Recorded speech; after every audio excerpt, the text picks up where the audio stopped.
Really pretty impressive to see. I've spoken to numerous leaders of countries over the last 48 hours, and they are saying we're leading the way. We're really leading the way in so many different ways. Well, I'm also very pleased that Harvard, as you know, is Harvard and Stanford and Princeton and numerous other universities and colleges, and also large businesses have sent funds back to us, and in some cases I stopped funds that I looked at, and we are pleased to report that the funds have either not gone out, or it's about $350 million, and they've either not gone out, or we've renegotiated it, and they're not getting them. So in a couple of cases, they're sending them back, and sending them back immediately. So I think it was very nice. I want to thank Harvard in particular. They acted very quickly and decisively, and they agreed when they heard the facts that they should not be getting it. So we appreciate it very much from Harvard, Princeton, Stanford, and other institutions. The bill also includes $30 billion to support small lending institutions serving distressed communities, helping countless African American and Hispanic American small businesses. As we continue our battle against the virus, the data and facts on the ground suggest that we're making great progress. In 23 states, new cases have declined in the peak week. 40% of American counties have also seen a rapid decline in new cases. 46 states report a drop in patients showing coronavirus-like symptoms. That's a big number. To keep America gaining momentum, every citizen needs to maintain the vigilance, and we all understand that very well. We've gone over it many, many times. This includes practicing good hygiene, maintaining social distance, and the voluntary use of face covering. A safe and phased reopening of our economy, it's very exciting, but it does not mean that we are letting down on our guard at all in any way. On the contrary, continued diligence is an essential part of our strategy to get our country back to work, to take our country back. We're winning this, and we're going to win it, and we're going to keep watching. We're going to watch very closely for the invisible enemy. With each passing day, we're learning more and more about this enemy. The scientists at DHS have released a report offering a number of insights about how the virus reacts to different temperatures, climates, and surfaces. The findings confirm that the virus survives better in colder and drier environments and does less well in warmer and more humid environments. I have to say that very excitingly, we're going to have somebody up. Bill will be up in just a little while. It was a great report he gave, and he's going to be talking about how the virus reacts in sunlight. You really hear the numbers, you won't even believe them.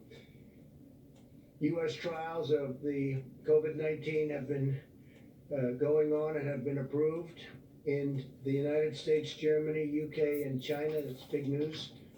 And a lot of trials are going on, and we have a lot of great, brilliant minds working on this, both from the standpoint of vaccine and therapeutics. We must be careful in all conditions, but we will get this done. We're very close to a vaccine. Unfortunately, we're not very close to testing, because when the testing starts, it takes a period of time, but we'll get it done. And I want to thank the head of DHS Science and Technology, Bill Bryan, for what he's going to be doing and what he's going to be saying, and the report that he's about to give. I think it's going to be something that nobody's ever heard. It will be brand new information and very important information. My administration continues to leverage the Defense Production Act to dramatically increase the manufacture and delivery of critical medical supplies. We finalized 3 contracts to produce 39 million more N95 masks in 90 days, and as you know, we're also using a sterilization process. Some great equipment that will sterilize the masks up to 20 times per mask. So that's like ordering 20 times more masks, and it's working very well. We just want the hospitals and the institutions where it is to use it. A lot of people don't use it. They're so used to getting a new mask, they don't want to use it. They want to go and immediately get a new one. We're asking them to use the sterilization process. Every bit as good, up to 20 times. Think of that. In addition to ramping up our domestic assembly lines, we also have airlifted nearly 750 million pieces of personal protective equipment into the United States through our Project Air Bridge, which has been an incredible thing to watch. It's really a military operation. The Vice President is now providing each governor with an exhaustive count-by-county breakdown of the privately distributed personal protection, and this is equipment and things that are incredible. It's personal protective equipment. It's incredible, and it's all brand new and at the highest level. We're getting only the highest level. And also we're looking at essential gear within their states, and it's being delivered to different states quickly and as we speak. This way the governors should know exactly what's being delivered through a private sector supply chain within their states, as well as through the Project Air Bridge. We're trying to get it immediately from the plane to the state. When we can't do that, we bring it into our facilities and get it to the governors. And we're getting them fast, and we're notifying them very strongly so they know it's there. Governors can use this information to quickly ensure that they get materials where and when they are needed. Today, I also want to extend my special thanks to our nation's incredible county emergency management teams, who have been working relentlessly for weeks around the clock, end on end, to serve their communities, help distribute critical supplies, and save countless American lives. We salute these heroic officials on the front lines. As we continue to develop potential therapies, the FDA has recently begun a national effort to expand access to convalescent plasma donated from the blood of those who have recovered from the virus. The blood of these donors contains antibodies that can potentially reduce the severity of the illness in those who are sick, and frankly, those that are very sick. Nearly 3,000 patients are now enrolled in the expanded access program, receiving transfusions nationwide. And I want to thank all of the people that recovered for what they've done. They, as I said yesterday, they raise their hand when they barely can walk, and they're saying, I want to donate blood, I want to donate whatever it is that you want, because we want to help people. It's really quite incredible. Convalescent plasma will also be used to manufacture a concentrated antibody treatment that does not have to be matched with a particular blood type. This concentrated antibody treatment could be used as a preventative measure to keep healthcare workers and other high-risk populations from contracting the virus in the first place. Very big deal. Clinical trials of these products are slated to begin within weeks, and we can maybe have a fairly quick solution. I urge Americans to get in there and keep doing what you're doing, because again, we want those people recovering or recovered from coronavirus to contact their local blood and plasma donation center to learn how they can help them. They've been so great, and I just appreciate it. My administration has also partnered with and we have really been establishing some great partnerships with leading technology companies and scientific journals to create a database of 52,000 scholarly articles on the virus that can be analyzed by artificial intelligence. Top AI experts are now using this wealth of data to gain insights into potential therapies. And we're collaborating with tech firms, universities, and our national labs to harness American supercomputers in the search for treatments and vaccines. That search is going on, and it's being, I think you'll see in the future, you'll see it's very successful. Ultimately, it'll be a tremendous success. Great progress is being made at a rapid pace, a pace like no other. We have every hope that with the full might and resources of American science and technology, and with the courage and devotion of the American people who have been so incredible, we will end this plague, and together we will restore the full measure of American strength and power and prosperity. Our country is going to do fantastically well. You see what's going on. There is a pent-up demand in our country to get it back right where it was, and maybe even better, and that's what's going to happen. So with that, I'd like to ask Mike Pence to come up, Vice President, say a few words, please, Mike. Thank you, Mr. President, and good afternoon. Today, the White House Coronavirus Task Force met, and while our hearts are with the families of those who have lost their life to the coronavirus and those who are struggling with serious illness today, our team, led by Dr. Deborah Birx, informs us that the data continues to show promising signs of progress. The New York metro area, New Jersey, Connecticut, Detroit, and New Orleans all appear to be past their peak, and we are seeing consistent declines in hospitalization and cases in regions across the country. Our only conclusion is that we're getting there, America, because the American people have put into practice the President's guidelines of social distancing, because you've been listening and adhering to the guidance of state and local officials. We're making meaningful progress, in a very real sense, sparing Americans to be exposed to the coronavirus and no less extent, saving lives.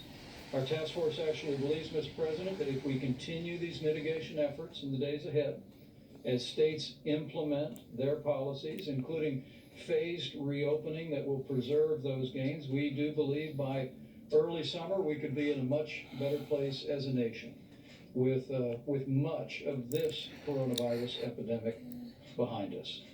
Praise the Earlier Lord. today, we also had a conference call led by Secretary Ben Carson and leaders from HUD about the President's announcement yesterday that he is repurposing the White House Opportunity and Revitalization Council to focus on the impact of the coronavirus on minority communities. Secretary Carson will convene the council tomorrow and will be reporting tomorrow afternoon on their progress. We want to thank the more than 270 leaders of organizations dedicated to housing, homelessness, and improving the lives of people across our urban communities, not only for being with us today, for the way they have partnered with our administration and partnered with state and local officials to put the health of all of their constituencies first. As the President mentioned, you'll receive a report that our task force received formally this week from Bill Bryant of the Science and Technology Directorate at the Department of Homeland Security. He will outline, as the President said, encouraging news about the impact that heat and sunlight have on the coronavirus, which will increase the confidence that we feel about the coming summer. On the subject of testing, at the present moment, we have reports of 4.93 million tests having been performed across America, and encouraging news as states have been engaging commercial labs at a higher level across the country. Yesterday, our commercial lab system did more than 100,000 tests in a single day. So we're beginning to activate all of the capacity. And tomorrow, at the President's direction, our task force will convene a conference call with all of the nation's governors to talk about their progress that they are making on testing. And we're going to hear from governors about the practices and methods that they are employing to significantly increase testing following our briefing about capacity in laboratories this past Monday. For instance, Governor Mike DeWine just announced that Ohio's testing has been greatly expanded after the FDA approved Thermo Fisher's new extraction reagent, saying in his words that the action, quote, probably doubled, maybe even tripled testing in Ohio virtually overnight. Governor Tim Walz of Minnesota announced that along with the state's healthcare system, the Mayo Clinic, and the University of Minnesota, what he described as a breakthrough for rapid widespread testing. He was able to test more than 20,000 people using a molecular test per day. Governor Kim Reynolds of Iowa launched the Test Iowa initiative that will triple testing capacity by partnering with Nomi Health and Domo. She also worked with the University of Iowa hospitals to leverage further capacity. And Governor Eric Holcomb and Governor Andy Beshear of Indiana and Kentucky, respectively, both announced additional drive-through testing locations. That's right. Drive-through testing here in Kentucky for everybody. Coronavirus, and then on those extraordinary healthcare workers ministering to their needs every day. And I know, Mr. President, how proud you are that our men and women in uniform have come alongside our healthcare workers in communities most impacted. And I know the American people are proud as well. Absolutely. As of today, FEMA reports that 35,000 National Guard have been deployed across the country to aid in our coronavirus response. Governor Kevin Stitt of Ohio actually deployed the National Guard to hospitals across the state to evaluate protective equipment and hospital capacity and report it into state emergency management and FEMA. And Governor Greg Abbott of Texas actually mobilized more than 1,200 National Guard and 45 teams to provide greater access to testing. Along with the National Guard, at the President's direction today, more than 4,500 active duty military doctors, nurses, and medical assistants have been deployed across the country. Yesterday, 1,013 medical professionals in our military were actually deployed to 19 hospitals in 7 states to support those amazing healthcare workers. And with 4.4 million more Americans filing for unemployment in the past week, I joined the President in welcoming passage in the House today of the Paycheck Protection Program. It will support working families, allow small businesses to keep people on the payroll for a period of 2 months. But it also, as the President requested, included $75 billion to assist hospitals across the country. And in that spirit, the President and I will continue to urge states across the country, given the unique burden on hospitals, we are now encouraging states to restart elective surgeries wherever possible, either statewide or on a county-by-county basis. We recognize the role elective surgeries play in finances for local hospitals, and we'll be working with states to enable that. In that vein, Governor Doug Ducey issued an executive order not long ago allowing elective surgeries beginning May 1 for hospitals that meet certain preparedness criteria. And Indiana's Governor Eric Holcomb is allowing elective clinical procedures to begin on April 21st. Finally, Mr. President, the task force received today our first report on state reopening plans. At the present moment, 16 states have released formal reopening plans. 13 of those were actually released since you unveiled the Opening Up America guidelines to our governors and to the nation last week. And to your point, Mr. President, states are beginning to make those plans. And we're encouraged to see so many states embracing the phased approach to reopening their economies that's contemplated in our guidelines for opening up America again.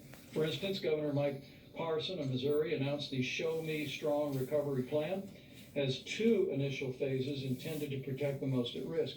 Governor Tom Wolf announced the plan for Pennsylvania that would begin May 8th, will end a stay-at-home order for just portions of Pennsylvania, but the plan again requires regions to have fewer than 50 new positive cases per 100,000 for a period of 14 days, and it also lays out a phased reopening roadmap. Governor Kate Brown of Oregon updated their framework for reopening, doing 3 phases again on a county-by-county basis, and Governor Brad Little of Idaho released Rebound Idaho in just the last few days that will consist of 4 phases and require specific criteria that Idaho and businesses need to meet to begin to reopen. Mr. President, with the guidelines to open up America again, states are making plans. And at your direction, our task force will continue to work very closely, providing them with the data, providing them with the resources to be able to implement those plans in a safe and responsible way. So with that, let me just end where I began and to say thank you to the American people. The progress that we are seeing is a testament to what all of you have done, to our extraordinary healthcare workers, from a partnership between the federal government and to state and local officials. And I'm confident it's also owing to the prayers of millions of Americans each and every day. All of that combined, we're slowing the spread. We're protecting the most vulnerable. We're saving lives. And every single day, we are one day closer to opening up America again. With that, Mr. President, I'd be pleased to call a bill forward. Bill Bryant leads the Science and Technology Directorate at the Department of Homeland Security, and now will make a presentation on their recent study. Thank you, Mr. Vice President. Thank you, Mr. President, for this opportunity to do this today. Good afternoon, everybody. My name is Bill Bryant, and I lead the Science and Technology Directorate at the U.S. Department of Homeland Security. Over the last several months, we've intensified the department's R&D efforts to identify and deliver information that informs our response to COVID-19. S&T is working to identify, develop, deploy the tools and information to support our response to this crisis. As part of our efforts, we're leveraging the unique capabilities of S&T's National Biodefense Analysis and Countermeasure Center to study the biology of the COVID-19 virus. This center is a high biocontainment laboratory located in Frederick, Maryland. It was established in the early 2000s in response to the Amerithrax attacks, and where we study, characterize, analyze, and develop countermeasures for biological threats to the homeland. We work closely with the CDC, FDA, HHS, and also our Department of Defense colleagues and many others. Yesterday, I shared the emerging results of our work that we're doing now with the Coronavirus Task Force. And today, I would like to share certain trends that we believe are important. If I may have the first slide, please. And while that's coming up, our most striking observation to date is the powerful effect that solar light appears to have on killing the virus, both surfaces and in the air. We've seen a similar effect with both temperature and humidity as well, where increasing the temperature and humidity, or both, is generally less favorable to the virus. So let me illustrate with this first slide. If you look to the right, you'll see that term half-life with a bunch of time stamps on there.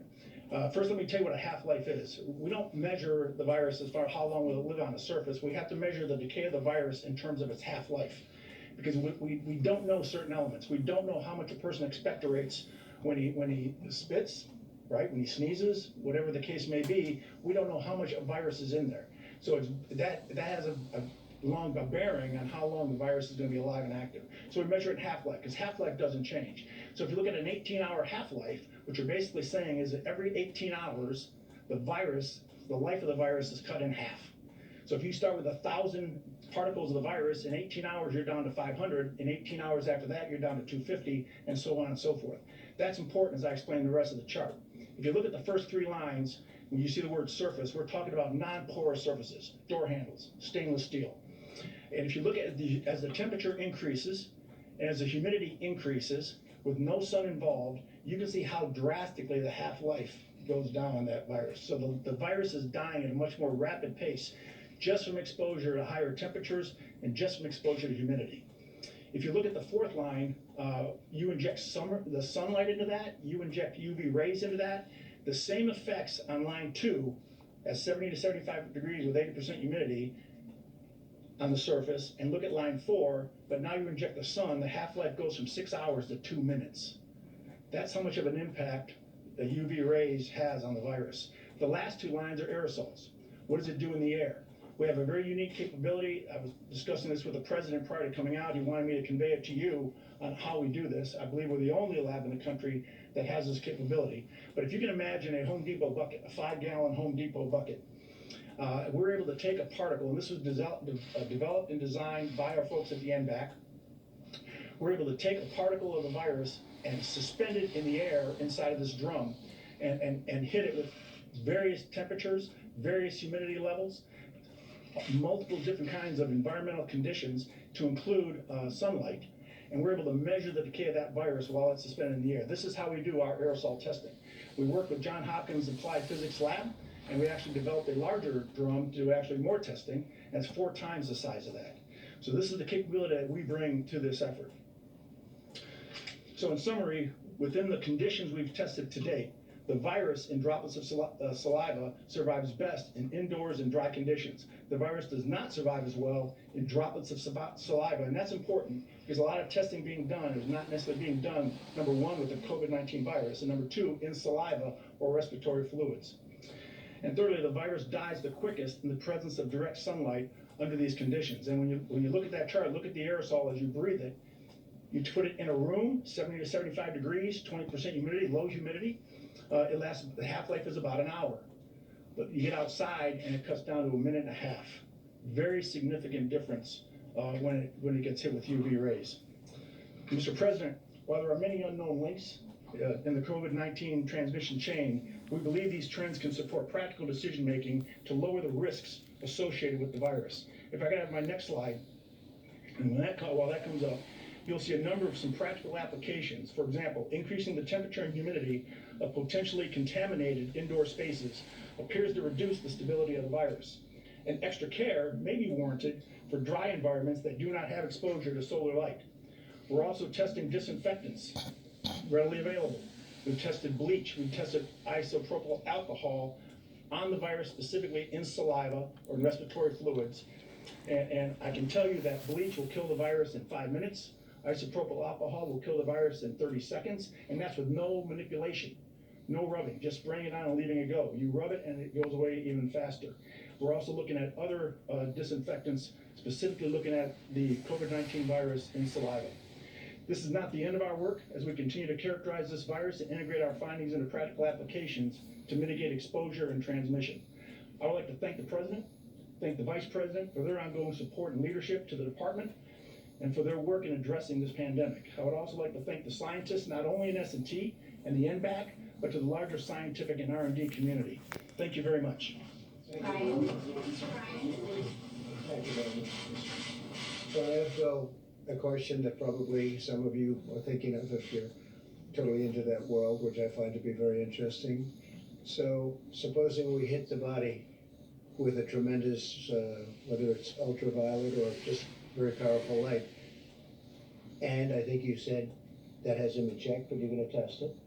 And then I said, supposing you brought the light inside the body, which you can do either through the skin or in some other way. And I think you said you're going to test that too. Sounds interesting. Right, and then I see the disinfectant that knocks it out in a minute, 1 minute. And is there a way we can do something like that by injection inside or almost a cleaning? Because you see it gets in the lungs and it does a tremendous number of lungs. So it'd be interesting to check that. So that you're going to have to use medical doctors with. But it sounds interesting to me. So we'll see, but the whole concept of the light, the way it kills it in 1 minute, that's pretty powerful. Steve, please. You say that the country will be in a better place by early summer. Does that mean you're going to need to extend the social distancing guidelines until then? Well, we may go beyond that. We're going to have to see where it is. And I think people are going to know. You're going to know. I'm going to know. I think people are going to know just out of common sense. At some point, we won't have to do that. But until we feel it's safe, we're going to be extending. You have 23 cases where new cases, 23 states where new cases are on decline. What does that mean about when the country can be safely reopened to a more normal point? Yeah, but it means we're going to watch those cases very carefully. I think we've all gotten very good at it. We've gotten good at tracing. We see where the cases are, where they're going, and we're going to be watching it, and it's called containment. At a certain point, we're going to be able to contain. And you know, when you see this, a lot of people have been talking about summer. Maybe this is one of the reasons. I once mentioned that maybe it does go away with heat and light, and people didn't like that statement very much. The fake news didn't like it at all, and I just threw it out as a suggestion. But it seems like that's the case, because when it's on a surface that would last for a long time, when that surface is outside, it goes away very quickly. It dies very quickly with the sun. Yeah, go ahead. You said yesterday that you're going to look into Senator McConnell's suggestion for allowing states to declare bankruptcy versus the aid. Yeah, we'll look into it, and I've been looking into it. I've been talking to a lot of the different senators, but I don't want to talk about it now. That was a very interesting presentation. Go ahead, Jim. Well, I wanted to talk about McConnell's suggestion that aid to the states amounts to a I just told you I'm not talking about it now. I'll talk about it later. I'd like to talk about something that right now is of more interest to Can people. I ask Mr. Brian a question? Yeah, sure. Thank you. When you started your presentation, you described this as an emerging result. Does this mean your study is conclusive? Is there more work to do? We're continuing that. For example, on the aerosol side, you notice the figures were 20% humidity. We're looking at higher humidity levels. We would expect that we even have a greater impact on the virus. We're looking at other types of disinfectants. And so we're as a scientific community, we're continuing to study the virus to understand its characteristics. Mr. Brian, can you explain why some hotspots we've seen in the U.S. are hot and humid, like New Orleans, for example?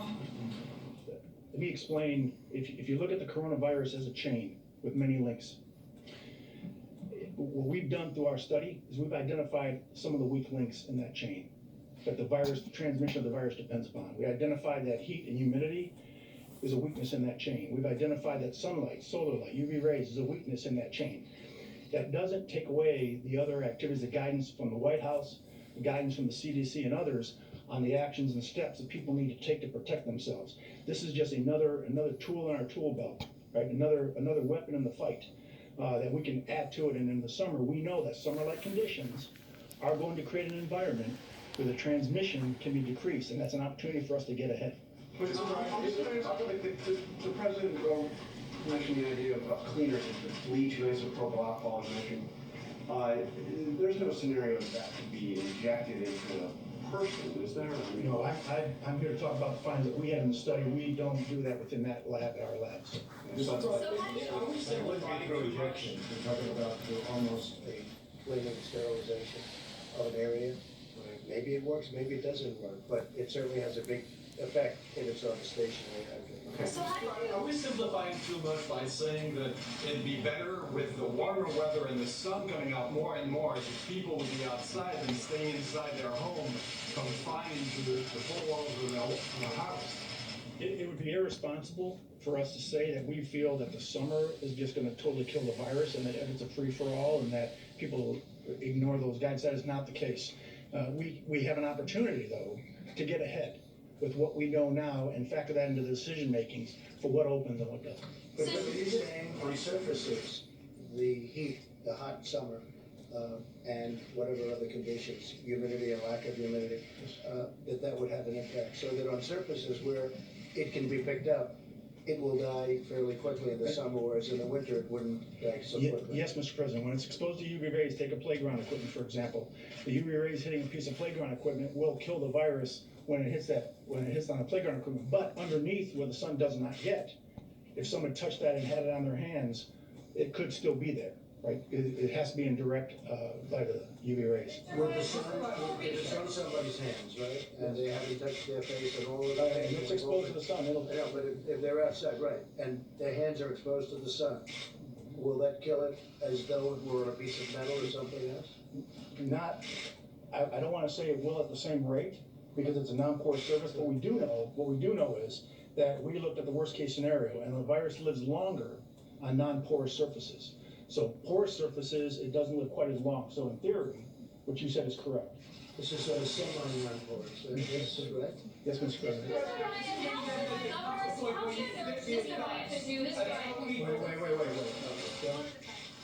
How should governors who are opening their states, working on that, incorporate the findings of this study into those guidelines? I would leave that up to the governors. This is a decision, this factors into their decision process. As I mentioned, with knowing this knowledge and having this knowledge, as we continue to study and further know what the virus does and how it reacts, it could impact the way a governor will look at what he opens in the state, how he opens it, in what environments these things are opened up. But I leave that up to the governors to make that decision. Obviously, at the moment, the advice is stay at home. By the summer, could we be flipping that and saying you'd be much better off being outside with UV rays and all the humidity that Washington brings in August? I would not go contrary to the guidance that have been issued right now. I think, though, to tell you that if I'm having an event with my family, I'm doing it in the driveway or in the backyard, not inside the house with my children. In fact, I'm thinking about moving outside to the rose garden. No, it's a very interesting question, actually. Okay. Please go ahead. How much more research, how much more time would it take to have conclusive results that could be used to? You said these were emerging results. We first were able to receive the virus back in February is when we started testing. And it is a science-based approach. Science is a process, and the doctor can attest to that. It doesn't necessarily line up with goals and targets and other things. It is what it is. But we are now starting to get results. And we're every week or 2 weeks, we're starting to find out something new and something different. And in talking to the task force and the vice president, he's already asked us to come to him every time we come up with some new discoveries that we could share to the public. Yeah, sir, have you compared notes with your counterparts in other foreign governments or in private industry who might have been studying the same thing, and do their findings show the same result that you found here? We do have a very good partnership with a lot of our allies. We work closely with them on this particular topic. We actually authored a document called the Master Questions List. If you go to DHS S&T's website, we've already had about 17,000 hits on this document. It actually outlines what all the countries in the world are doing to fill the certain gaps of knowledge that don't exist within the virus, and what we do know, and that is really what targets and drives the science community to say, oh, what don't we know now, so we don't duplicate what other people have done. So we've championed that document. It's well referenced, and I would encourage you to look at that. And we are working with other countries on vaccines, as you know. Yeah, go ahead. Thanks, Mr. President. If there is a summer ebb with this virus, what would the federal government need to do to take advantage of that time? Say it at the beginning, what? Oh, so if there is a summer sort of ebb with this virus, what would the federal government need to do to take advantage of that time to be better prepared for a possible resurgence in the fall than we were the first Well, time? I'll tell you one thing, I think a lot of people are gonna go outside all of a sudden. People that didn't wanna go outside, they'll be on. To me, this was really a very interesting meeting and covered in great detail. And these are incredible people at that. We could call it a laboratory, because that's essentially what it is. It's a super laboratory. It's a lot of things going on at that laboratory. Right, but A lot of very interesting things going on at that laboratory, yeah. what would you and other areas of the government need to do on testing, for example, or other things like that to be prepared if it came back in the fall? How would you take advantage of the summer? It's actually a very good question. It's something the task force already has begun discussing, that we are, if a combination of factors, let me say again, as states put into practice the guidelines to open up America again, implement a safe and responsible plans to open up their economies along the lines that the president unveiled a week ago today. People continue to properly exercise social distancing as is recommended in each phase. That, in combination with some of these findings, could well give us a summer respite from the coronavirus. And our team is already speaking about working on a continuous basis through this summer. Every single day, we're increasing testing. Every single day, air bridge flights are coming into the country. I can promise you, at the president's direction, there will be no letting up on making sure that our hospitals have the equipment, have the personal protective supplies for medical personnel. There'll be no letting up on the development of therapeutics by our great pharmaceutical companies, are driving toward a vaccine as soon as it is possible to make available to the public. And there'll be no letting up on continuing to scale testing, already more than anyone in the world, but by next fall we'll have a broad range of testing, a variety of different means. And that's why we say with confidence that should the coronavirus reemerge at any point next fall or next winter, we will be prepared to deal with it, identify it, do the contact tracing and isolation to ensure that we deal with this epidemic in the manner that we deal with infectious diseases. Okay? Yeah. Mr. President, on the subject of medical research, why have you stopped promoting hydroxychloroquine as a cure? I don't know, what do you say? We'll see what happens. We've had a lot of very good results, and we had some results that perhaps aren't so good. I don't know. I just read about one, but I also read many times good, so I haven't at all. And it's a great for malaria, for lupus, for other things, and we'll see what it is. But I guess, Deborah, they have many studies going on them, so we'll be able to learn. Look at the veteran study that shows that I have not. death rate is higher. I have not seen it. Go ahead, please. President, we're now over 26 million new jobless claims over 5 weeks. Yeah.